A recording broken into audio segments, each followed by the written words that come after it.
train's fluorescent lights flickered above me, casting sickly yellow shadows across the worn fabric of the seat. I pressed my forehead against the cold window, watching the city blur into darkness as we left the downtown station. My reflection stared back at me, hollow eyes, pale skin, hair pulled into a messy bun that had long since given up any pretense of neatness.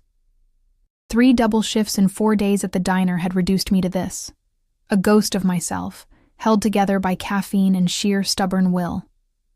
The smell of stale coffee and grease clung to my uniform, no matter how many times I washed it. My feet throbbed in my cheap sneakers, and my lower back sent sharp complaints up my spine with every slight movement. I'd spilled hot coffee on my wrist during the dinner rush.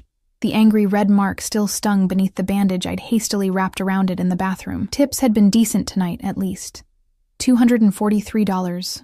Most of it crumpled singles and fives that I'd counted 3 times before stuffing into my bra. The rent was due in 5 days, and Mrs. Chen didn't accept excuses anymore. The train car was nearly empty at this hour, past midnight on a Tuesday. A homeless man slept across 3 seats near the front, his belongings piled in garbage bags beside him. An elderly woman with a church hat sat primly near the middle, her hands folded over a worn Bible. And then there was the man in the expensive suit. I noticed him immediately, though I tried not to stare. He sat 4 rows ahead on the opposite side of the aisle, and everything about him screamed wrong for this train, this hour, this neighborhood. His suit was charcoal gray, perfectly tailored to broad shoulders that filled the space with an almost predatory confidence. Even from behind, I could see the quality in the fabric, the kind of suit that cost more than I made in 6 months. His hair was dark, cut with precision, and his hands, God, his hands, rested on his thighs with a stillness that felt dangerous. He wasn't alone. 2 men sat nearby, one in front and one behind him, both wearing dark clothing that bulged slightly at the sides in ways that made my stomach clench. They didn't speak, didn't move, just sat there like statues, their eyes constantly scanning the car with a vigilance that made the air feel thick. I pulled my gaze away, my heart beating faster than it should. None of my business. I had enough problems without noticing men who clearly existed in a world so far removed from mine that we might as well be different species. The train lurched, and my eyes grew heavy. I'd been awake for almost 20 hours, and the rhythmic clacking of wheels on tracks was pulling me under like a lullaby. I fought it. I always fought it, because falling asleep on the train meant missing my stop, meant walking an extra 40 minutes through neighborhoods where women like me disappeared. But my body was betraying me. Exhaustion pressing down on my chest like a physical weight. Just 5 minutes, I told myself. I'd rest my eyes for 5 minutes. The darkness swallowed me whole. I woke to warmth. Not the sticky, uncomfortable warmth of the train's broken heating system, but something else. Something solid and unexpectedly comfortable beneath my cheek. The scent hit me first, expensive cologne, cedar, and something darker, almost smoky. Clean. Powerful. The kind of smell that didn't belong on a midnight train to the outskirts of the city. My eyes snapped open, and horror flooded through me as I realized where I was. I had somehow, shifted in my sleep, and ended up with my head resting on the shoulder of the man in the expensive suit. Not just resting, practically nuzzled into the curve where his shoulder met his neck, my hand curled against his chest like we were lovers, like I had any right to be this close to him. I jerked upright, heat exploding across my face. "Oh my God, I'm so sorry, The words died in my throat as he turned to look at me. His face was all sharp angles and brutal beauty. High cheekbones, a jaw that could cut glass, lips that were almost cruel in their perfection. But it was his eyes that froze me in place. Dark, so dark they were nearly black, and focused on me with an intensity that made my breath catch. There was something ancient in those eyes. Something that had seen too much and felt too little. They studied me with the careful attention of a predator, deciding whether I was prey or simply irrelevant. "Don't apologize," he said, and his voice was silk over steel, accented in a way I couldn't quite place. European, maybe. Eastern European. Each word was measured, controlled. "You were exhausted. I didn't mean to. I should have..." I was babbling, my hands shaking as I gripped the edge of my seat. One of the men, the one in front, had turned slightly, his hand moving inside his jacket. A warning, a threat. I didn't know which, but my survival instinct screamed at me to shut up, to make myself small, to disappear. "You work at the diner," the man continued as if I hadn't spoken. It wasn't a question. "On 5th and Morrison, you take the late shift 3 times a week." Ice water dumped down my spine. "How do you—" "I notice things." He straightened his suit jacket with one hand, and I saw the glint of gold at his wrist. A watch that probably cost more than my entire life. Particularly when something catches my attention. The train was slowing down, my stop. I needed to get off this train, to get away from this man and his guards, and the way his words felt like a trap closing around me. But I couldn't move. His gaze held me pinned like a butterfly to a board, and underneath my fear was something else, something I didn't want to name. "This is my stop," I managed, my voice barely above a whisper. "Is it?" He tilted his head slightly, and I saw something flash across his face. Amusement, maybe, or curiosity. "What's your name?" I shouldn't tell him. Every instinct I had screamed at me to run, to disappear into the night and never look back. But my mouth betrayed me, the word falling out before I could stop it. "Emma," I breathed. "Emma Chen." His lips curved into something that wasn't quite a smile. "Emma." He said it like he was tasting it, rolling it around in his mouth to test the flavor. "I'm Alexei." The train doors hissed open, cold air rushed in, sharp with the smell of rain and diesel. I stood on shaking legs, my bag clutched to my chest like a shield. The 2 guards were watching me now, their faces blank but their bodies tensed, ready to move if their boss gave the word. "It was nice to meet you," I said, because what else could I say? "Sorry I drooled on your $1,000 suit. Please don't have your men kill me for the $243 in my bra." I stumbled toward the doors, my feet clumsy with exhaustion and adrenaline. I was almost there, almost free, when his voice stopped me. "Emma." I turned, unable to help myself. He was standing now, and God, he was tall. Taller than I'd realized, with a presence that seemed to fill the entire car. The overhead lights caught the planes of his face, making him look almost otherworldly. Beautiful and terrible all at once. "Be careful walking home," he said softly. "It's not safe for a woman alone at this hour." There was something in his voice that made my skin prickle. A warning? A promise? I didn't know, and I didn't want to find out. I ran. The platform was empty except for a few stragglers, and I moved quickly toward the stairs, my sneakers slapping against concrete. My heart hammered against my ribs, and I couldn't shake the feeling of those dark eyes watching me, even though I knew he was still on the train, probably already forgetting about the exhausted waitress who'd used him as a pillow. The walk home took 35 minutes. I counted everyone, my hand wrapped around the pepper spray in my pocket, my eyes darting to every shadow. The neighborhood got worse the closer I got to my apartment. Graffiti-covered walls, broken streetlights, the occasional sound of shouting from behind closed doors.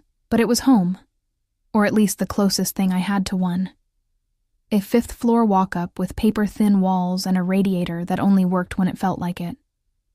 I climbed the stairs slowly, my body screaming in protest. The hallway smelled like cooking oil and cigarettes, and I could hear Mrs. Patel's television through her door, the tinny sound of a Bollywood movie filtering into the corridor. My apartment was at the end of the hall, 3F, the brass numbers tarnished and hanging slightly crooked. I fumbled with my keys, my hands still shaking, and finally got the door open. The apartment was dark and cold. I flipped the light switch, and the single bulb in the ceiling flickered to life, illuminating my tiny kingdom, a studio apartment with a kitchenette in one corner, a bathroom barely big enough to turn around in, and a bed that doubled as my couch, dining table, and entire living space. The window looked out onto a brick wall, and the walls themselves were painted a depressing beige that had probably been white 20 years ago. But it was mine. I'd worked 3 jobs to afford the deposit, and I'd kept it for almost 2 years now, through sickness and slowdowns, and the time I'd nearly lost everything when the diner cut my hours. I locked the door behind me, both locks and the chain, and leaned against it, finally allowing myself to breathe. What the hell was that? I replayed the encounter in my mind, trying to make sense of it. The way he'd known where I worked, the guards with their bulging jackets, the expensive suit and the dangerous eyes, and the voice that made promises and threats in the same breath, Alexei. The name rolled around in my head, foreign and dark. I'd never seen him before tonight, I was sure of it. I would have remembered someone like him. You didn't forget men who looked like they could buy and sell your entire world before breakfast. I peeled off my uniform, wincing as the fabric stuck to the burn on my wrist. The apartment was freezing. The radiator was dead again, so I pulled on my warmest pajamas and crawled into bed without bothering to shower. Tomorrow. I'd deal with everything tomorrow. Sleep came quickly, dragging me down into dreams filled with dark eyes and the scent of cedar. I woke to sunlight. Wrong. That was the first thought that filtered through my sleepy brain. Wrong. Wrong. Wrong. My apartment never got direct sunlight. The window faced a brick wall, and even on the brightest summer days, the most I got was a depressing gray twilight that made me feel like I was living in a cave. But this light was golden, warm, streaming through what felt like a massive window. And the bed. I sat up so fast my head spun. This wasn't my bed. This was a bed fit for royalty, with a mattress so soft I felt like I was floating and sheets that felt like silk against my skin. The room around me was enormous, easily 10 times the size of my entire apartment. High ceilings with crown molding, walls painted a soft cream color.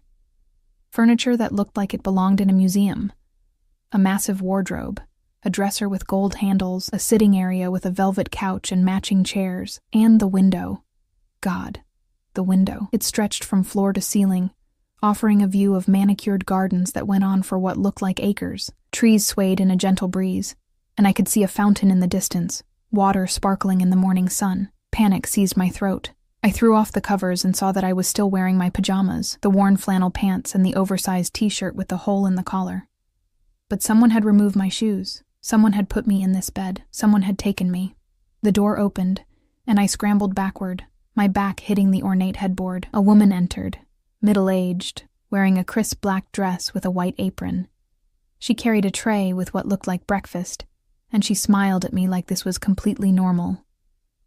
"Good morning, Miss Chen," she said in accented English. "Mr. Volkov asked me to bring you breakfast. He hopes you slept well." Volkov. The name hit me like a physical blow, pieces clicking together with horrible certainty. I knew that name. Everyone in the city knew that name, even if they pretended not to.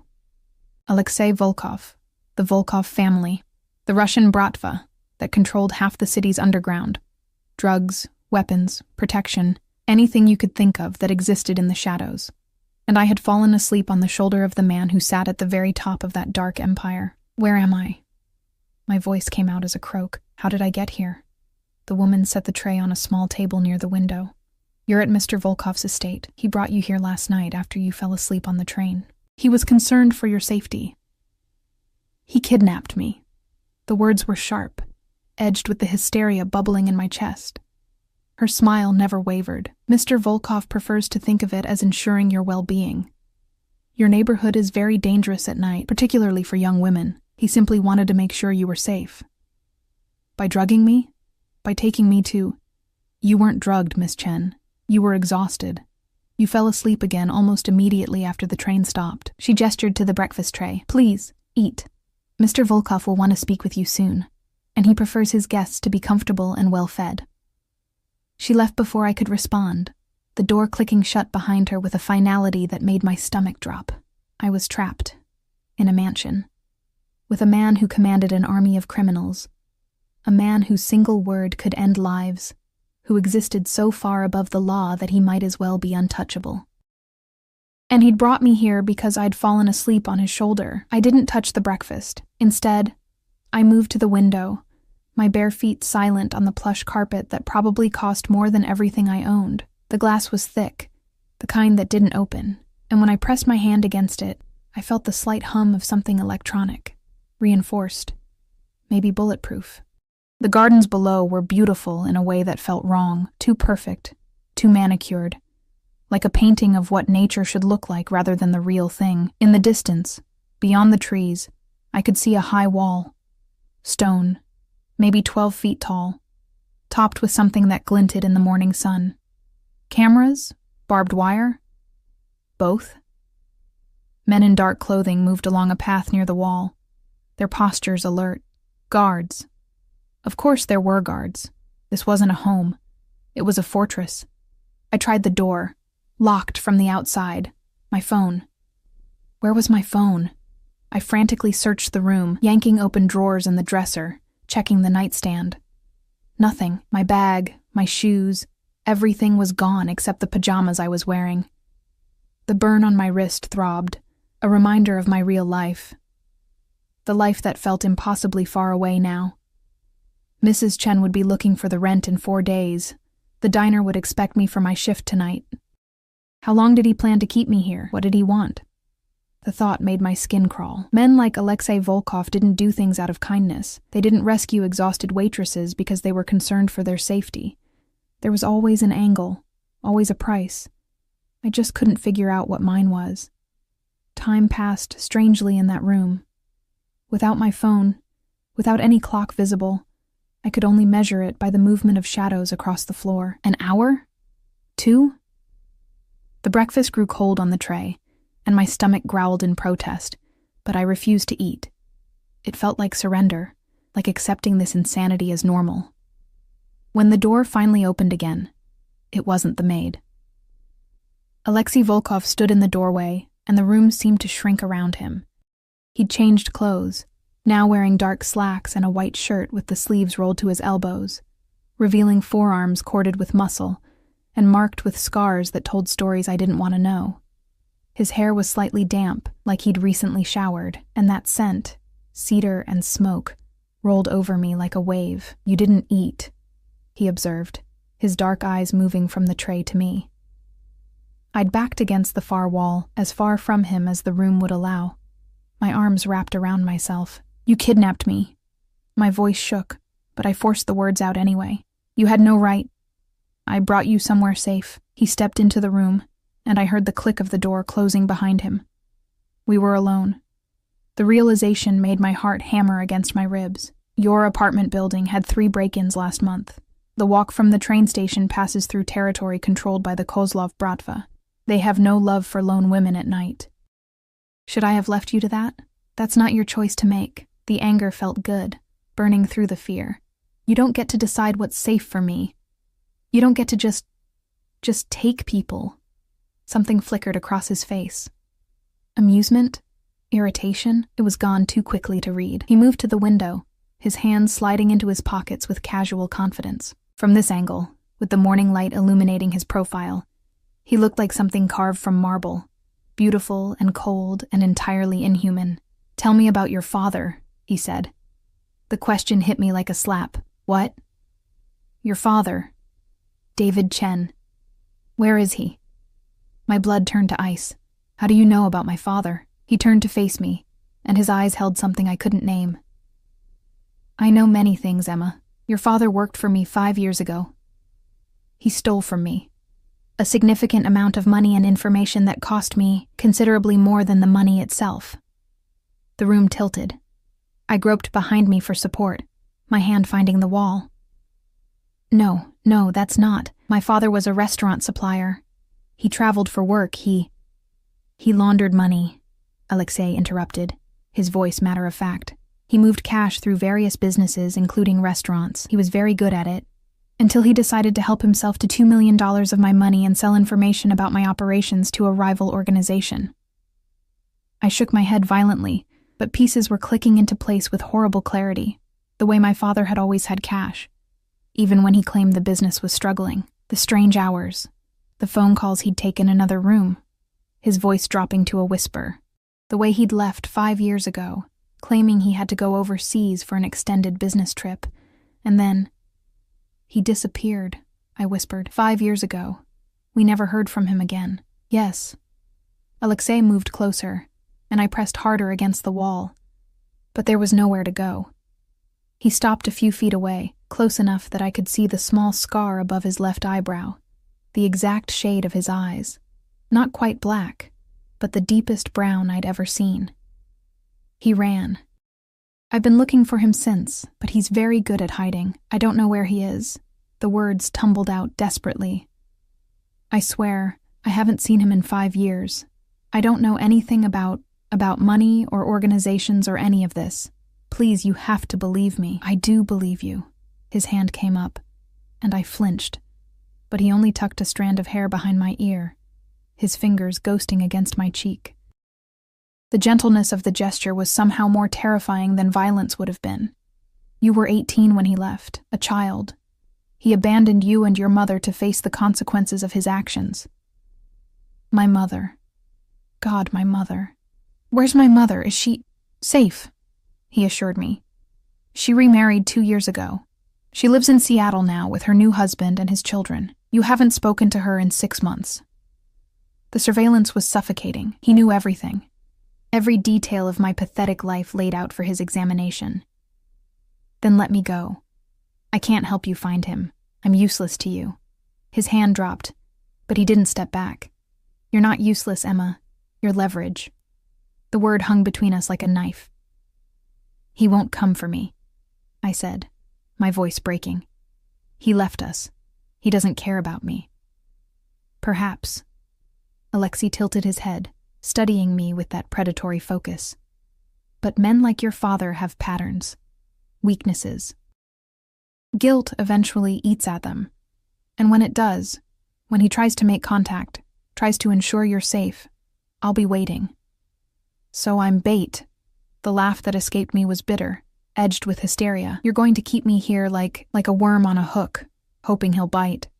You make it sound so crude. There was something almost like disapproval in his voice. You'll be treated well. You'll have everything you need. This room is yours. The grounds are extensive. You'll have freedom to move, within reason. All I ask is that you stay.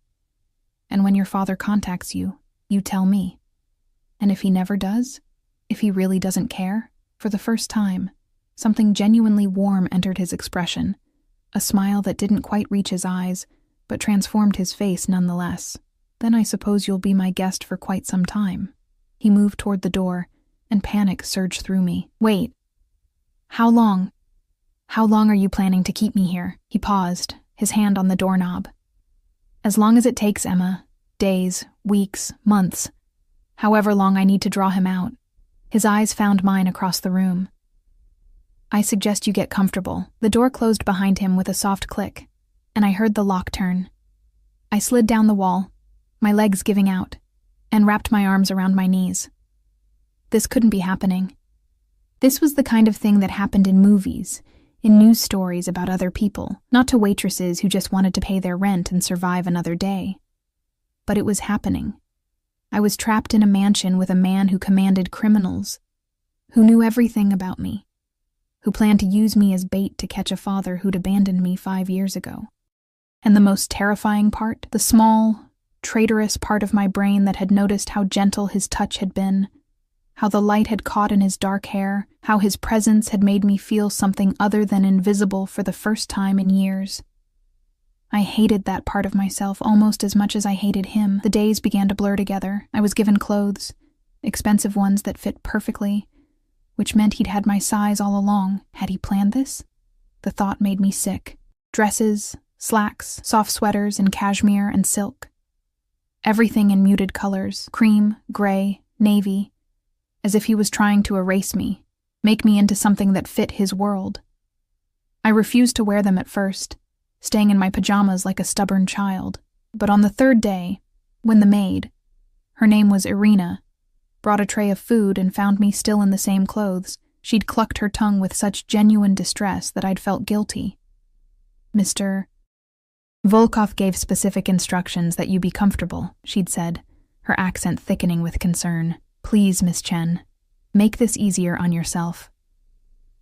So I'd compromised. I wore the clothes, but I didn't eat breakfast. Small rebellions were all I had. The room became both prison and sanctuary. I explored every inch of it. The ensuite bathroom with its marble shower and tub deep enough to swim in, the walk-in closet filled with clothes I didn't choose, The sitting area where I'd stare out the window for hours, watching the guards patrol and the gardeners tend to flowers I couldn't name. Alexei visited twice a day, once in the morning, once in the evening. He never stayed long. 10 minutes, maybe 15. He'd ask me questions. How did I sleep? Was the food acceptable? Did I need anything? As if this was a hotel, and I was a valued guest rather than a prisoner. I stopped answering after the second day. Let him talk to silence. But he was patient.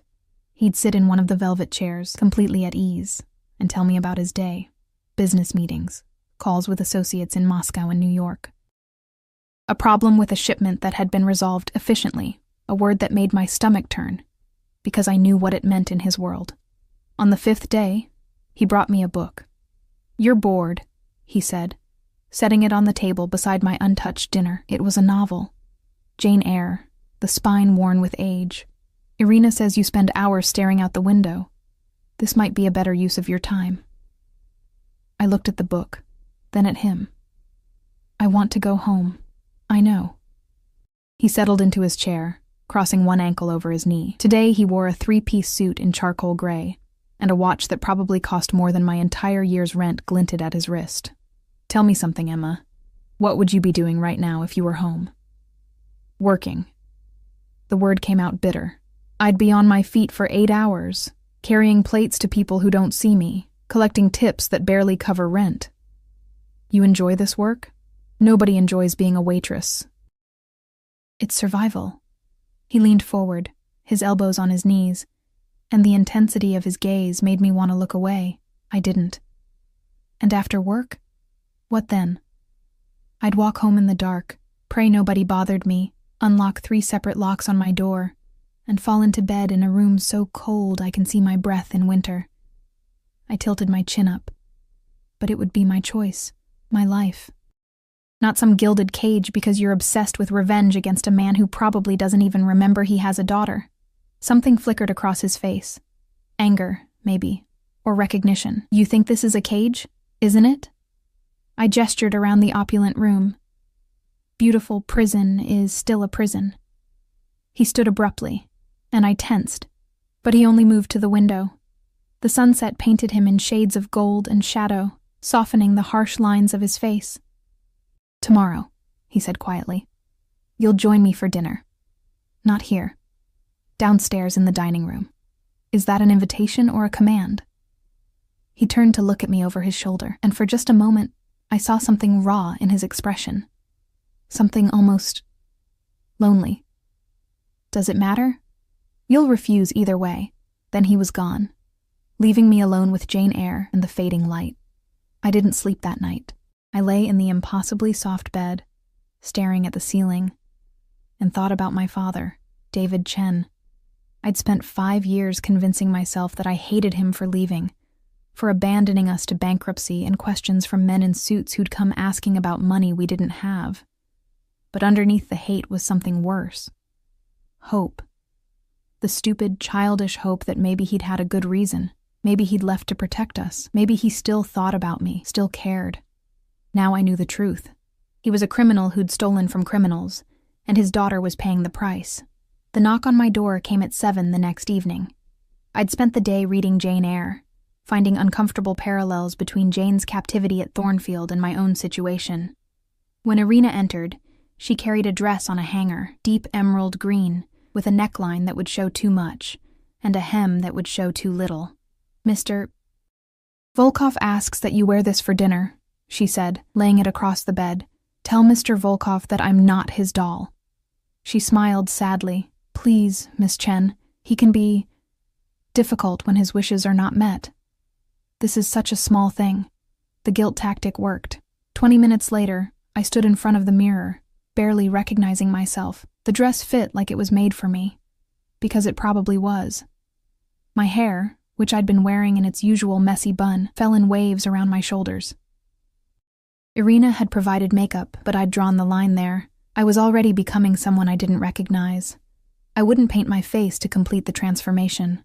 The hallway outside my room was long and lined with portraits of stern-faced men in various centuries of dress. Guards stood at intervals, different men from the ones I'd seen through the window, all wearing suits that didn't quite hide the weapons underneath. They nodded as I passed, but didn't speak. Irina led me down a grand staircase with a banister that gleamed with polish. The mansion revealed itself in pieces.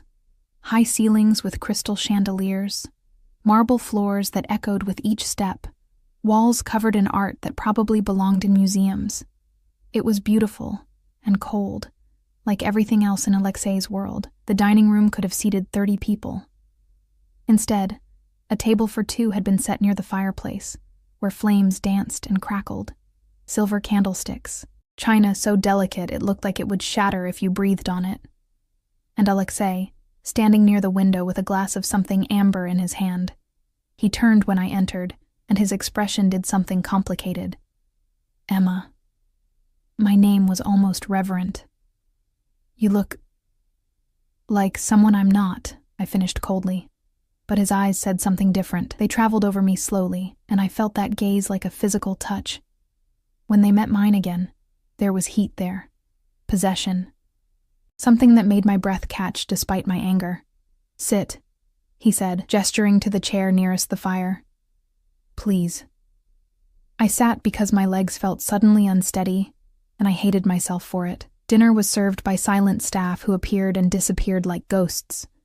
Course after course of food I couldn't name. Delicate fish with sauces that probably cost more than my weekly grocery budget. Vegetables arranged like art. Wine that tasted like liquid velvet.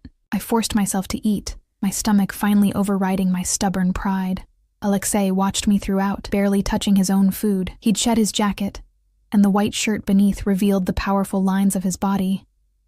A body built for violence, I reminded myself, for control. You're staring, I said, reaching for my water glass. You're beautiful. His directness was unnerving. No games, no pretense. Just raw statement of fact. I've thought so since the moment I saw you on that train, exhausted and invisible to everyone except me. You didn't see me before that night. I took a sip, needing something to do with my hands. Did you? A slight smile curved his lips. I saw you 3 weeks before. You spilled coffee on a customer who'd grabbed your wrist. You apologized even though he was the one at fault. I was having a business meeting at the restaurant across the street. I watched you through the window and thought, that woman is breaking herself for people who don't deserve her breath. The confession made my skin prickle. 3 weeks. He'd been watching me for 3 weeks. That's not romantic. That's terrifying. I know. He leaned back in his chair, swirling the amber liquid in his glass. I had you investigated that same day. I learned about your father within hours. About his betrayal, his theft. Do you know what I thought when I discovered David Chen's daughter was serving coffee for minimum wage? I didn't want to know, but I asked anyway. What? I thought, here is my revenge and my salvation in one. His eyes were dark fire. Your father took from me. You would be the payment of that debt. Simple, clean. But. There had to be a but. The intensity in his gaze promised complications. But then I saw you fall asleep on the train. He set down his glass with careful precision. You used me as a pillow, Emma. This body that men fear. This shoulder that has borne the weight of an empire built on blood. You curled against it like it was safe. Like I was safe. My throat tightened. I was exhausted. It didn't mean anything. It meant everything. He stood, and suddenly he was beside my chair, one hand on the carved wood back, leaning down until I could feel the heat of him. When was the last time someone made you feel safe? When was the last time anyone protected you, cared whether you ate or slept or survived another day? That's not... My voice cracked. You can't just kidnap someone and call it protection. Can't I? His hand moved to my face, cupping my jaw with a gentleness that belied the calluses on his palm. Your landlord is a predator who raises rent whenever he needs money. Your boss steals from your tips. The men in your neighborhood look at you like prey. But here, his thumb traced my cheekbone, and I hated how my body leaned into the touch. Here, you eat food prepared by a chef. You sleep in a bed fit for royalty. You're guarded by men who would die before they let harm come to you. Tell me, Emma, which life is truly the cage? I jerked away from his touch, Standing so abruptly, my chair scraped against marble. The one where I don't have a choice. You don't get to rewrite reality because you've convinced yourself this is noble. You took me because you wanted leverage against my father.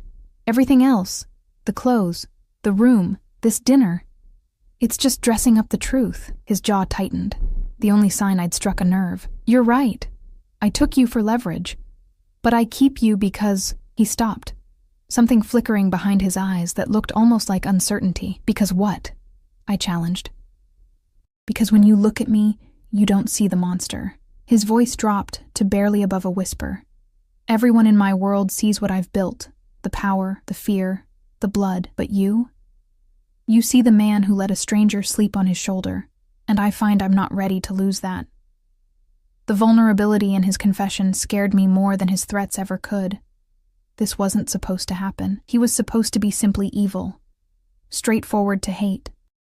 But the man standing before me looked lost, and something in my chest twisted painfully. I want to call my work, I said instead, redirecting desperately. They'll think I abandoned my job. I need the money, I've handled it. He moved back to his chair, and the moment of rawness was gone, replaced by cool efficiency. I sent word that you had a family emergency and needed extended leave. Your position will be held for you. You can't just... I can. I did. He drained his glass. Your rent has been paid through the end of the year. Mrs. Chen received a cashier's check with a note explaining you'd come into a small inheritance. I stared at him, my mind reeling. You're erasing my life. I'm removing the obstacles that kept you trapped in survival mode. He met my gaze squarely.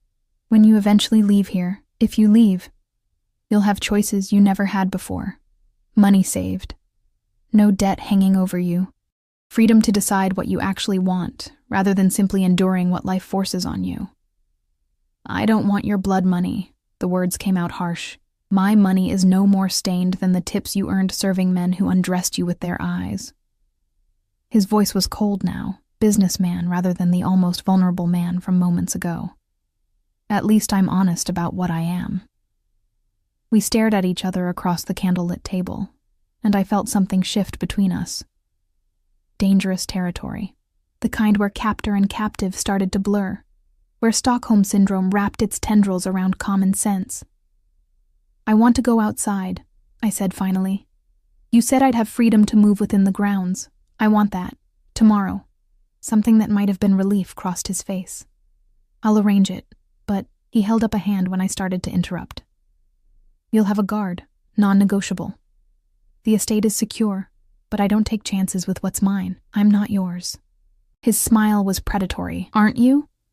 You're wearing the dress I chose, eating the food I provided, sleeping in my house under my protection. Your father made you mine the moment he stole from me. Everything else is just details. I wanted to argue, to throw the words back in his face, but exhaustion swamped me, emotional this time rather than physical. I was so tired of fighting, of being angry, of holding myself rigid against the gravitational pull of this man and his dark empire. I want to go back to my room, I whispered. He stood immediately, offering his hand like a gentleman at a ball, rather than a man who'd orchestrated my captivity. I'll walk you. That's not necessary. No. He agreed. But I want to. I ignored his hand and walked toward the door. He followed at a respectful distance, and somehow that was worse than if he'd tried to touch me. The mansion felt different at night, shadows pooling in corners, the artwork seeming to watch with disapproving eyes. Guards nodded as we passed. Staff disappeared into doorways. Everyone in this house moved around Alexei like he was the sun, dangerous and necessary all at once. At my door, he stopped. Emma. I turned, my hand on the doorknob. Your father will surface eventually. Men like him always do. And when he does, I'll have my revenge. His eyes were bottomless in the dim hallway light. But until then, I find I'm in no hurry. Having you here, it's reminded me that not everything must be about blood and debt. What's that supposed to mean? He reached out, tucking a strand of hair behind my ear just as he had that first day. It means you're safer with the monster you know than the world that would devour you. Sleep well, Emma Chen. He walked away, his footsteps echoing on marble, leaving me standing in the doorway with my heart pounding and my mind spinning with thoughts I definitely shouldn't be having about my captor. I locked myself in, though the locks were on the outside too. A reminder that the illusion of control was just that, an illusion. But as I changed out of the emerald dress and crawled into bed, I couldn't stop thinking about the way he'd looked at me. Like I was precious, like I mattered. And God help me, I couldn't remember the last time anyone had looked at me that way. Morning came with Irina's gentle knock and the promise of freedom, however limited. She brought clothes suitable for outdoors, dark jeans that fit perfectly, a soft cream sweater, and a jacket lined with fur, boots that were both practical and expensive. I dressed quickly, hating how good everything felt against my skin, how each piece had clearly been chosen with care.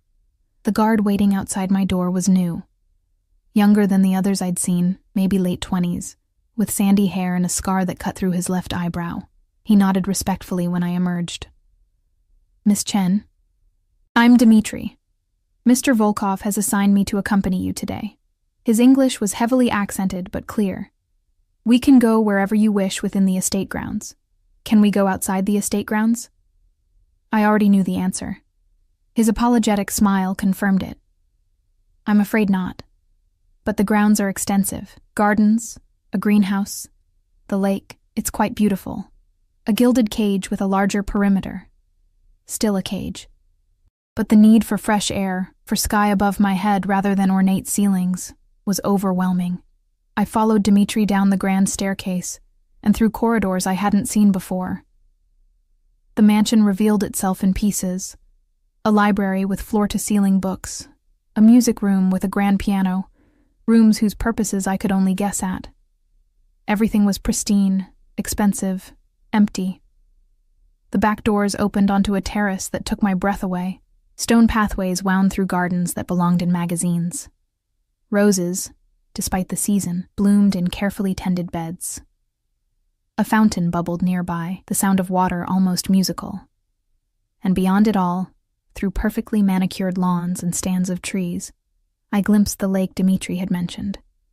Water sparkling in the morning sun. I walked, and he followed at a discreet distance, close enough to protect, far enough to give the illusion of privacy.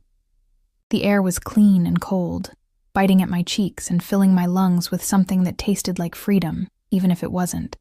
"How long have you worked for him?" I asked, after we'd walked in silence for 10 minutes. Dmitri seemed surprised I'd spoken. "6 years, miss. Since I was 22. "And you're okay with what he does?" A pause. Then carefully. "Mr. Volkov saved my life, my sister's life.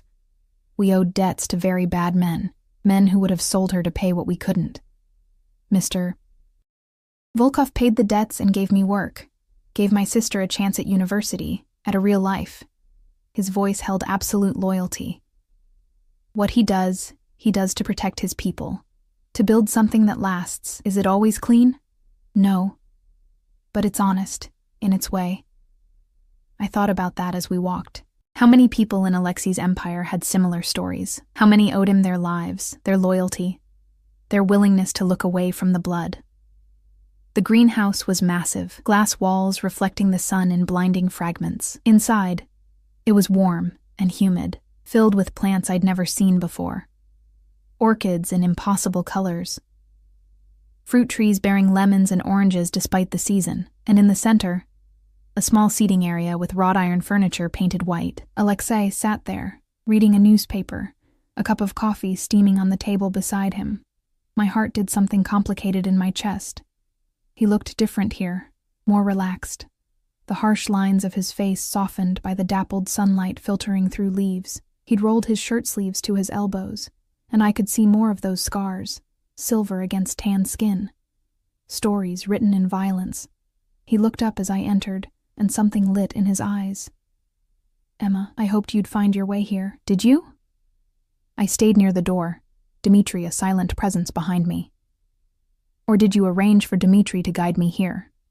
His smile was slow, acknowledging the truth. "Can't it be both? I wanted to see you, but I also wanted you to have the illusion of choice in the matter. At least you admit it's an illusion." He set down the newspaper and gestured to the chair across from him. "Join me.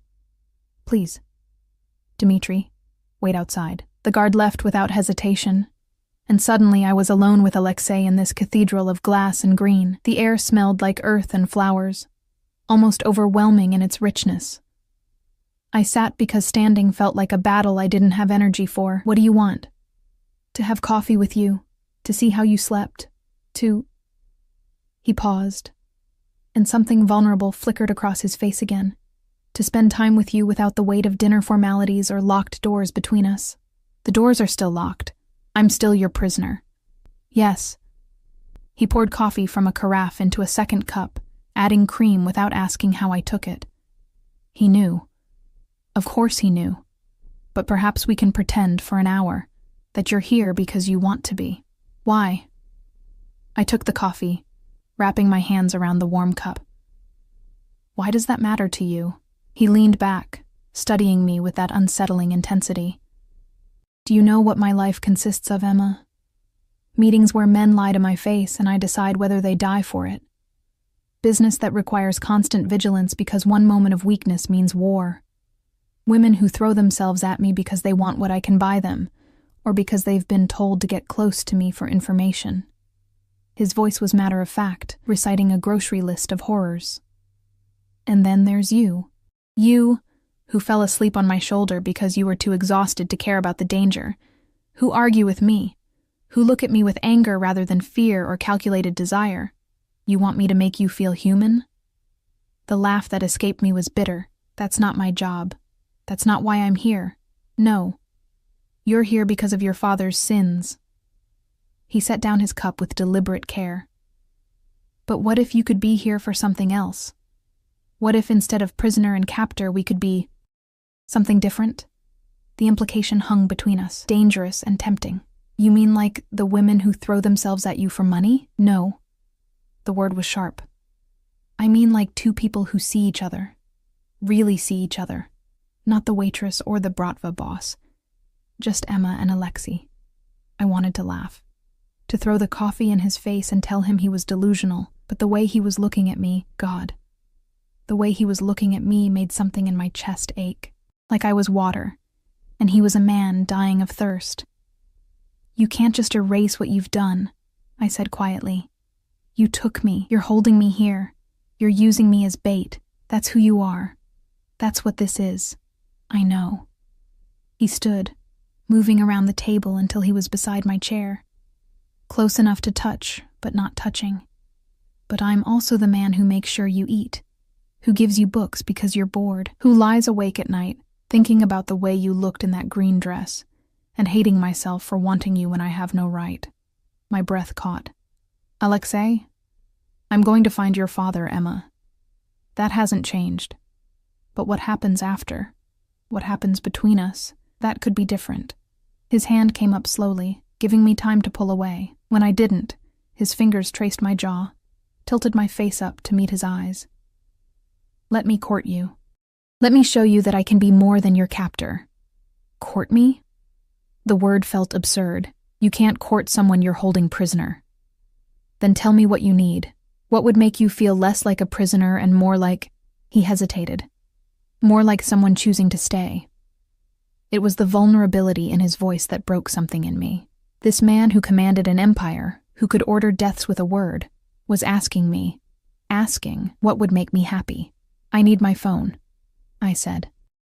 "I need to be able to contact the outside world, to know that I still exist beyond these walls." He considered this, his thumb still tracing small circles against my cheek. "If I give you a phone, monitored, I won't lie about that. Will you promise not to call the police? Would they even help if I did?" His smile was grim. "No, I own enough of them. But others might try. Rivals who would love to use you against me. FBI agents who've been trying to build a case for years. You'd be trading one cage for another, and theirs would be far less comfortable. How reassuring," I said dryly. "I'm not trying to reassure you, I'm being honest." His hand dropped, and I felt the loss of his touch like a physical ache. "I can give you a phone, computer access, carefully monitored. But Emma, if you betray me, if you try to use those tools against me, the consequences won't fall on you alone. Your mother in Seattle, her new family, even Mrs. Chen, your former landlord. I protect what's mine, and I destroy what threatens it. The threat was delivered calmly, almost gently, but it landed like a blow. You'd hurt innocent people because of what I do. I'd hurt anyone who poses a risk to my operation. Yes, that's the world I live in. The world your father dragged you into when he stole from me. He cupped my face with both hands now, forcing me to hold his gaze. But I don't want to threaten you, Emma. I want to give you everything. I want to see you smile because you're happy, not because you're pretending. I want you to wear those dresses because you feel beautiful, not because you're playing a role. You want to own me. The words came out as a whisper. Yes. The honesty was brutal. I want to own you the way you've somehow come to own me. I want you to be mine in every way that matters. Body, heart, choice. But I want you to give those things willingly, not because you have no other option. That's impossible. You've made it impossible. Have I? He leaned down, his forehead almost touching mine, his breath warm against my lips. Or are you fighting what you feel because you think you should? Because society says you can't want the man who took you, even if that man would burn the world to keep you safe. My hands came up, and I didn't know if I was going to push him away or pull him closer. They rested against his chest, feeling the steady thud of his heart under expensive cotton. This is insane. Yes. His lips brushed my forehead, achingly gentle. But insanity seems to be my destiny where you're concerned. He pulled back before I could respond, putting distance between us with visible effort. I'll have a phone brought to your room this afternoon, and a laptop. You can call your mother if you'd like. Check your email. Just remember, I'll know every word, every contact. Complete transparency, Emma. That's the price of this freedom. I nodded, not trusting my voice. Now come. He offered his hand. Let me show you the rest of the grounds. The lake is beautiful this time of morning, and I find I'm not ready to let you go just yet. I should have refused, should have walked back to my cage and locked myself in, away from his touch and his words, and the dangerous way he made me feel seen. Instead, I took his hand. His fingers closed around mine, warm and strong, and we walked out of the greenhouse together. Dmitri fell into step behind us, a silent shadow, as Alexei led me down winding paths toward the lake, and for one stolen hour I let myself forget that I was a prisoner. Let myself pretend that the man holding my hand was just a man, and I was just a woman, and the world outside these walls didn't exist. It was the most dangerous thing I'd done since falling asleep on his shoulder. The phone arrived that afternoon, sleek and new, along with a laptop that probably cost more than I'd earned in the past year. True to his word, Alexei had been transparent about the monitoring. A small icon in the corner of each screen reminded me constantly that everything I did was watched. I called my mother first, my hands shaking as I dialed the number I still knew by heart, despite the months of silence between us. She answered on the third ring. Hello? Mom. My voice cracked. It's me. It's Emma. The pause stretched so long I thought she'd hung up. Then, Emma? Oh my God. Emma, where have you been? Your landlord said you'd left town for a family emergency, but you didn't call. You didn't... I know, I'm sorry. I'm okay, what could I say? I've been kidnapped by a Russian mobster because Dad stole from him. I needed some time away to figure things out. We talked for 20 minutes, her voice filling in the details of her new life. Her husband, Tom, his teenage daughters who were finally warming up to her, the house in Seattle with the view of the mountains. She sounded happy in a way I'd never heard before, and it made something in my chest both ache and heal simultaneously. Come visit, she said before we hung up. Once you're settled, wherever you are. I want you to meet Tom properly. I want you to be part of this. I will. I promised, knowing it was likely a lie. I love you, Mom. I love you too, baby. So much. After we disconnected, I sat staring at the phone for a long time. Alexei's threat echoed in my mind. If I betrayed him, she'd suffer, her new family. The happiness I'd heard in her voice, all of it could be destroyed with a word from him. The laptop beckoned. I opened it, navigated to my email. Hundreds of unread messages, most of them spam. But there, buried among the junk, was one that made my blood run cold. The sender was listed as DC, my father's initials. The date was from 3 days ago. The subject line read, "I'm sorry." My hands trembled as I clicked it open. "Emma, I know I have no right to contact you after all this time. I know what I did. Leaving you and your mother to face the consequences of my choices was unforgivable. But I've been watching from a distance, making sure you're safe, and I've seen that you're no longer at your apartment, that you've disappeared. If Volkov has found you, if he's using you to get to me, I need you to know. I'm coming. I'll turn myself in. I'll face whatever he wants to do to me. But I won't let him hurt you. I'm your father. I failed you once. I won't fail you again. Meet me at the old pier on Miller's Bay, November 20th at midnight. Come alone. We'll figure this out together. I love you. I always have. Dad, the date, November 20th. That was tonight.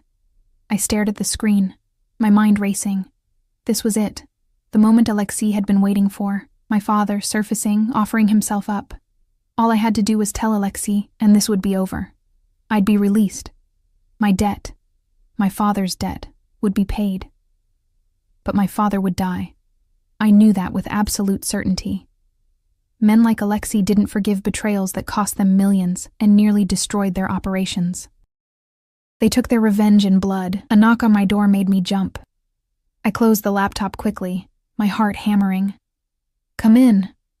Alexei entered, and one look at my face told him everything. What happened? Nothing. I called my mother. It was emotional. He moved closer, his eyes searching mine. You're lying to me. It wasn't a question.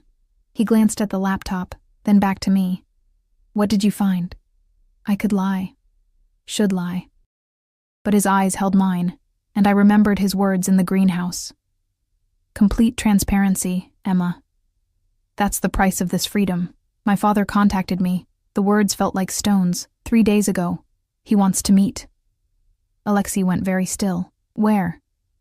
If I tell you, you'll kill him. Yes. No hesitation. No pretense. He stole from me. Betrayed me. Caused the deaths of 3 of my men when he sold information to the Kozlovs.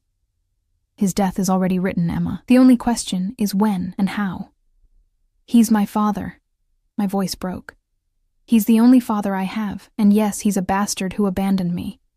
But I can't just hand him over to die. Alexei cupped my face, his touch achingly gentle despite the violence in his words. He handed you over the moment he took my money. Everything that's happened since, you being here, me wanting you, this impossible situation we're in, it all stems from his choices. Not yours, not mine. His. Then let him go. I gripped his wrists, desperate. You have money. You have power. What's $2 million to you? What's one man's betrayal when you have an empire? It's not about the money.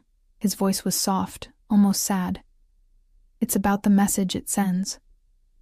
If I let your father walk away unpunished, every man in my organization will think betrayal is negotiable. They'll think they can steal, sell secrets, cost lives, and face no consequences. I'll lose everything I've built, not because of money, but because of perceived weakness. So I'm just supposed to watch you kill him? Live with that? No. He pulled me against his chest, one hand cradling the back of my head. You're supposed to trust that I'll do what's necessary, and then let me spend the rest of my life making it up to you. Let me give you everything your father never could. Security, safety, a life without fear. Let me be the man you deserve instead of the one who failed you. I pushed away from him, anger flaring hot. You can't replace my father by killing him. That's not how this works. Then what do you want, Emma? He spread his hands. Tell me what you want, and if it's in my power, I'll give it to you. I want you to let him go. That's the one thing I can't do. We stared at each other, the impossible gulf between us suddenly painfully clear. He would kill my father. I couldn't forgive that. No matter what he'd done to me, no matter how he'd made me feel, this was the line. When is the meeting? Alexei asked quietly. I could still lie. Could send him to the wrong place, the wrong time. give my father a chance to run, to disappear again. But then I thought about Alexei's threats. My mother, Mrs. Chen. All the innocent people who'd suffer if I betrayed him. Tonight, I whispered. Midnight. Miller's Bay Pier. Something that might have been pain flickered across his face. You told me. You gave me no choice. I gave you exactly a choice. You chose your mother's safety over your father's life. You chose the innocent over the guilty. He moved to the door, his hand on the knob. That's not weakness, Emma. That's strength. It doesn't feel like strength. Tears were streaming down my face now. It feels like betrayal. He paused, his back to me. Your father made his choices. You're not responsible for the consequences. Remember that. When you hate me later. Then he was gone, and I collapsed onto the bed, sobbing into pillows that smelled like cedar and smoke, and the man who was about to destroy what was left of my family. The hours until midnight crawled by with agonizing slowness.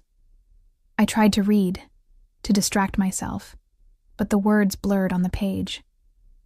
Finally, around 11, I made a decision. I was going to that pier. If my father was going to die because of me, the least I could do was face it. Getting out of my room was easier than I expected. The door was unlocked, and the guards in the hallway nodded to me as I passed. They didn't try to stop me as I made my way downstairs and out through the kitchen entrance. Either Alexei had given orders to let me go, or they assumed I couldn't get far anyway. They were right. Dmitri materialized from the shadows as I crossed the lawn, his expression apologetic. I'm sorry, Miss Chen, but I can't let you leave the grounds alone. Then come with me. I kept walking toward the garage, where I'd seen the vehicles earlier, but I'm going to that pier, with or without permission. He hesitated, then spoke into a radio in rapid Russian. A response crackled back. He sighed.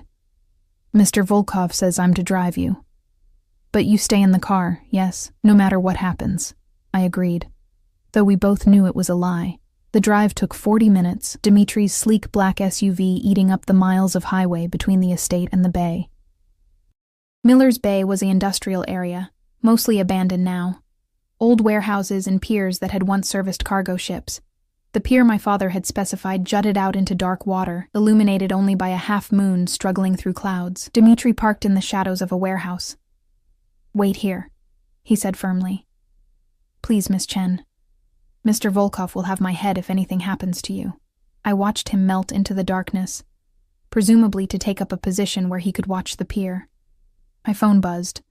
A text from an unknown number. Stay in the car, Emma. I mean it. Of course he'd tracked me. Known I'd come.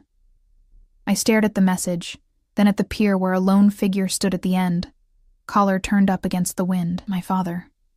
I was out of the car before I could think better of it, my feet carrying me across broken pavement toward the man I hadn't seen in 5 years. He turned at the sound of my approach, and even in the dim light I could see how he'd aged. More gray in his hair, lines carved deep around his eyes and mouth. Emma. His voice cracked. Oh God, Emma, you came. You're safe. I was so worried. You should be worried about yourself. I stopped several feet away, unable to make myself close the distance. Alexei knows you're here. He's probably watching us right now. My father's face went pale. Then you need to run. Get away from here. Get away from him. I live with him, Dad. The words tasted bitter. In his mansion. Wearing clothes he bought. Eating food he provides. Because you stole from him. And now I'm paying your debt. He flinched like I'd struck him. I never meant for any of this to happen. I thought I could take the money and disappear. Start over somewhere safe. Send for you and your mother once I was settled. But Volkov, he has reach everywhere. I couldn't risk leading him to you, so you just abandoned us instead. Left us to deal with the bankruptcy, the questions, the shame. I know. And I'm sorry. I've been sorry every day for 5 years. He took a step toward me, but I'm here now. Let me fix this. Let me turn myself in, face whatever punishment he wants. Just promise me you'll get away from him. Promise me you won't let him keep you. It's not that simple. Movement in the shadows caught my eye. Figures emerging from the warehouses, surrounding us. Alexei's men. He won't just let me go, and even if he would, I stopped, the truth catching in my throat. You what? My father's voice was desperate. I don't know if I want to go. The admission felt like ripping open my chest. He's arrogant and controlling, and he kidnapped me. But he makes me feel like I matter, like I'm not just invisible, and I hate that I feel that way. I hate that part of me wants to stay, but it's true. My father stared at me like I'd grown a second head. Emma, that's Stockholm Syndrome. He's manipulating you. Maybe, I shrugged helplessly, or maybe I'm just so starved for someone to see me that I'll take it even from the monster who's holding me captive. Either way, your choices made this situation, not mine. Then hate me. His voice broke. Hate me for the rest of your life, but get away from him. Please. Before it's too late. Before you can't distinguish between captivity and what? Love? The word hung between us, terrible and true. You think I don't know how messed up this is? You think I haven't spent every day fighting against how he makes me feel? That's enough. Alexei's voice cut through the night, and suddenly he was there, stepping out of the shadows like he'd materialized from them. He wore all black, and in the moonlight, he looked like death itself. David Chen. We finally meet again. My father straightened, facing him with a bravery I hadn't expected. Volkov, I assume you're here to kill me. That was the plan. Alexei moved past me, close enough that I felt the heat of him, and stopped a few feet from my father. 5 years I've been hunting you. 5 years of resources, of men searching, of waiting for you to surface. And here you are, delivered by the one thing I knew you couldn't resist. Your daughter. She had nothing to do with my choices. No. She's simply the one paying for them. Alexei glanced at me, and something in his expression made my breath catch. Which brings me to a dilemma. I'd planned to kill you, to make it slow, painful, a lesson to anyone who thinks about betraying me. But your daughter, he turned back to my father, your daughter asked me to let you go, and I find that I would give her almost anything she asks for. Hope flared in my father's eyes. Then let me leave.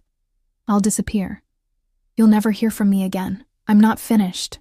Alexei's voice hardened. The money you stole, $2 million. You'll repay it. Every cent with interest. 20% per year for 5 years is, he calculated quickly, approximately $5 million. My father's face fell. I don't have that kind of money. Then you'll work it off. Alexei smiled, and it was terrifying. I have businesses that need managing. Legitimate ones, mostly. Import-export. You'll work for me, under supervision, and every dollar you earn goes toward your debt. When it's paid, you're free to go. And if I refuse, then I kill you here. And Emma watches. Alexei's eyes found mine, and she spends the rest of her life hating me for it, which I find I'm not willing to risk. My father looked at me, then back at Alexei. How do I know you won't just kill me once I'm in your organization? You don't. But you have my word, that as long as you work honestly and don't betray me again, you'll live. It's more than you deserve. Alexei extended his hand. Do we have a deal? The seconds stretched. My father stared at that outstretched hand like it was a snake that might strike. Then slowly he took it. We have a deal. Relief flooded through me so powerfully my knees nearly buckled. Alexei caught me with his free hand, steadying me, and the look he gave me held so much. Possessiveness and tenderness and something that looked almost like love. Thank you, I whispered. Don't thank me yet. He released my father's hand and wrapped an arm around my waist, pulling me against his side. You just agreed to let me keep you. Because if your father is working for me, if he's alive because I allowed it, then you're mine, Emma. Completely and irrevocably mine. The truth of it settled over me like a weight. Or maybe like freedom. I wasn't sure there was a difference anymore. I know, I said quietly. My father looked between us, understanding dawning. Emma. I'll visit you, I told him. Once you're settled wherever Alexei places you. We'll figure out how to be family again. Slowly. That's all I can ask for. His eyes were wet. I'm sorry. For all of it.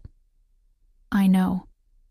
Alexei's men moved forward to collect my father, and as they led him away, I felt the last threads of my old life snapping. The invisible waitress, the girl struggling to survive. She was gone, replaced by someone I didn't fully recognize yet. "You could have killed him," I said, as we walked back to where Dmitri waited with the SUV. "You wanted to." "Yes." Alexei opened the door for me, his hand lingering at the small of my back. "But I wanted you more, and I'm learning that when it comes to you, I'll compromise things I never thought I could. That's not healthy." "No." He climbed in after me, pulling me across the seat until I was pressed against his side. "But neither is falling for the woman you kidnapped. Yet here we are." "Here we are," I echoed. The drive back to the estate felt different. I wasn't a prisoner anymore. Or maybe I was. But I was a willing one. Alexei's arm stayed around me, his thumb tracing patterns on my shoulder, and I let myself lean into him. "What happens now?"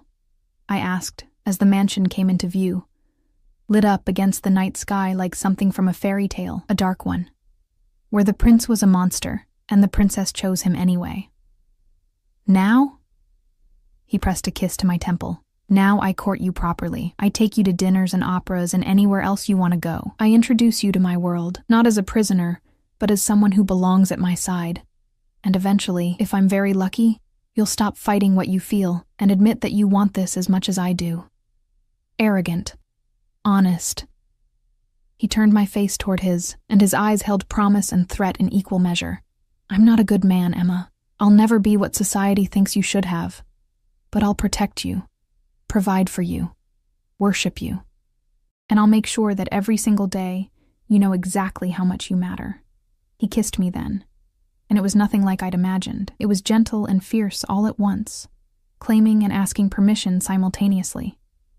When he pulled back, I was breathless. "I hate that I want this," I whispered against his lips. "I know."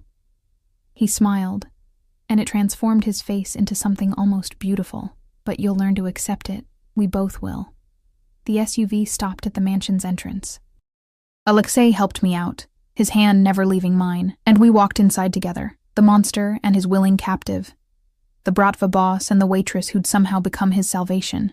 It wasn't a fairy tale ending. It was messy and complicated, and probably unhealthy in more ways than I could count, but it was mine. We were mine. And as I let him lead me upstairs to a bedroom that would now be ours rather than just mine, I realized something. Sometimes freedom isn't about escaping your cage. Sometimes it's about choosing to stay with the person who makes you feel like you finally matter.